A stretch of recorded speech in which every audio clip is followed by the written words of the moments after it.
At this point, you're probably thinking, Tara, come on. How do I do story recall? It may be easy for you to recall a story, but it's not easy for me.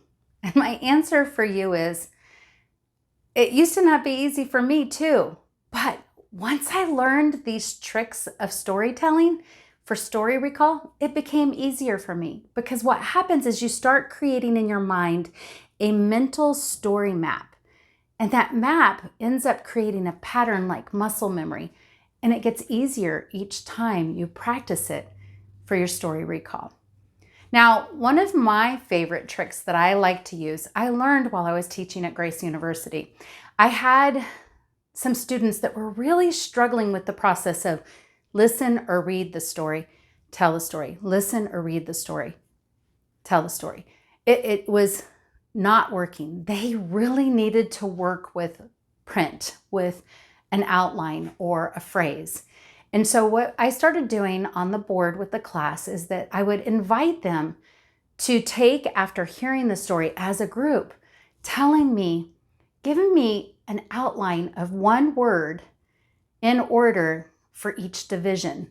And I just created this division this morning. I've created it many times. And it's kind of like the one that I used with the students, that the students had created. And so, for example, for my first division in the Widow's Oil, you can actually go in, I'll have it in the link, and listen to the story if you want to see how I created this story to match the telling of it. And I might say, widow, prophet, devoted, died. And those one words help me with recalling the order and the outline of the story, but it also helps me to know who the characters are as well as the action points. So they become mental memory tricks that help me with the story recall without all the phrasing that goes into the paragraph in a sentence.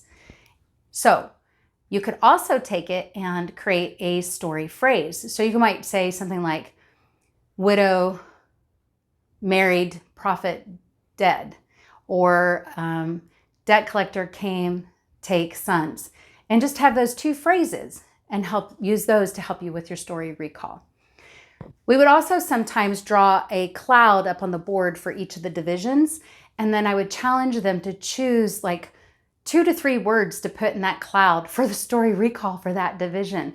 And it's amazing. It helps you with the story recall because that becomes a trigger to what you are remembering in your mental image of that scene. Now, some people really need to look at the passage over and over or hear the passage over and over. And my husband likes to have different translations. But the reality is, not everybody has multiple translations in their language. In fact, there are many languages still not translated. They only get to hear what they're told. But if you are a person who has access to many translations in your language, you could listen to the different translations. And after you listen to it or read it, practice telling it.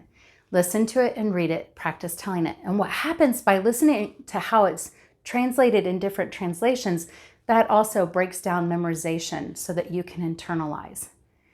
You guys, it is so fun to think through the way that we can divide it, the way that we can recall it. So in this lesson, we just looked at divisions, one-word phrases, a word cloud, or even using translations. I would love to hear from you if you use something and what it is that you use to help you with your recall. Because I know I haven't figured them all out yet, and I want to get better at this. I'm so glad you're listening. Shalom, y'all.